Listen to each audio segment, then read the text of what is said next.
Viva Max, ha? Ano nalaman na i-ano ko sa Viva Max? Magiging bagong Viva Max artist ba ang nanay ni Carlos Yulo na si Angelica Yulo? So, kitang-kita dito na parang meron siyang pinipirmahan na kontrata.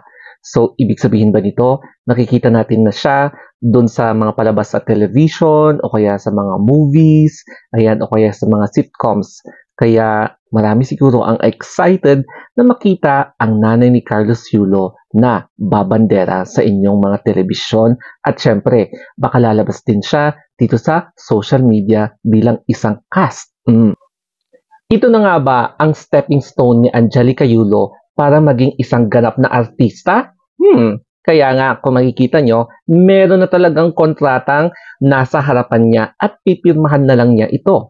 Kinuha kasi si Angelica Yulo at pinili siya ng isang company para maging isang brand ambassador or /endorser. And then you can correct me if I'm wrong, pero eto na yung talagang formality para mag-endorse siya ng services, products, o kaya maging isang ambassadress ng kung ano yung ino-offer ng services ng company na ito. Meron din isa na brand o kaya clinic na kung saan isa din siya sa magiging brand ambassador or ambassadress. So, it will not be a surprise kung makikita natin yung face ni Angelica Yulo na pinopromote yung products tsaka services ng clinic na ito or company na ito. Handa ka na bang makita si Mrs. Angelica Yulo na maging bagong talent ng Viva Max if ever? Pero wag kayo ha, isang malaking talent agency or talent company ang Viva Max. Kaya ang dami mga bigating mga artista ang talent nito na nagpapalabas ng different variety of movies. Ayan. Tapos, kilalang-kilala talaga sila na well-established entertainment company. Pero, tignan naman natin kung paano mag-project si Angelica Yulo. So, eto yung isa. So, makikita nyo, ito yung picture kung saan nakuhanan siya na namamasyal, no? I'm not sure kung out of town yan, pero makikita nyo. Napakainit siguro ng panahon dyan, kaya nakapag-backless, o diba? Very daring. And then, isa pa yung picture na to. So, meron siyang trademark na pose, no? Na pa-side, na palikod pose. So, yan yung isa sa mga latest post niya na kung saan nagpapasalamat siya sa mga biyayang natatanggap niya. Pero eto na, yung isa sa mga reasons kung bakit magiging endorser siya.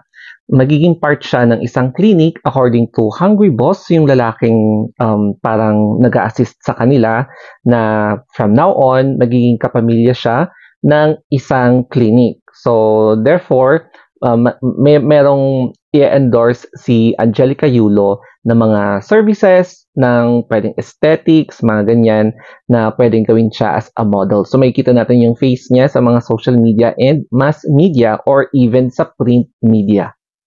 And again, to clarify further, hindi po siya magiging Viva Max artist. So, magiging endorser po siya. Pero, who knows, no? Hindi na rin ako masasurprise kung talagang legit nga nalalapit sa kanya ang Viva Max company or entertainment company para maging bagong talent. O, di ba? Malay nyo. Tignan na lang natin.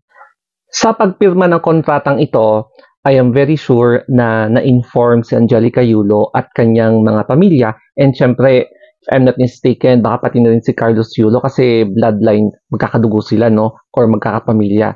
Na brief si Angelica Yulo na magkakaroon ng contract signing, in-explain sa kanya kung ano yung gagawin niya, in-explain din sa kanya kung ano yung magiging benefits such as yung pag-avail ng products and services for free while promoting or endorsing the product. Tapos, yung kanyang magiging parang contractual na benefits o kaya yung monetary na incentives na ibibigay sa kanya. So, syempre, bilang ambassador, meron talagang sweldo o kaya racket na matatanggap ng endorser.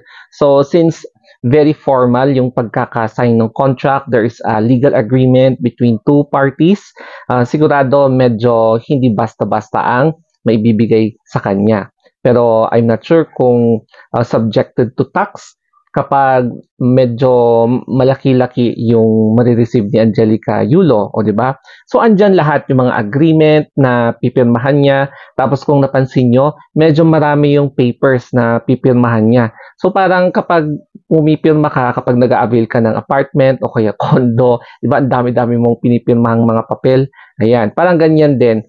Such as kapag isa ka ng magiging endorser, mas lalong-lalo na kapag magiging artista ka na. O, di ba?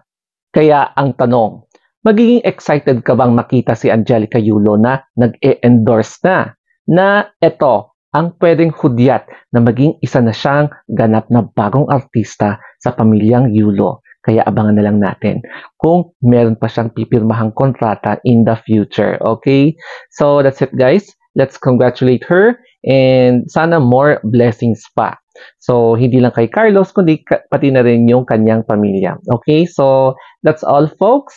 Subscribe or follow me na lang sa ating Instagram account, The Story of Anthony. Ayan po, guys. And syempre sa YouTube, Facebook, TikTok, sa Twitter din, and sa Threads.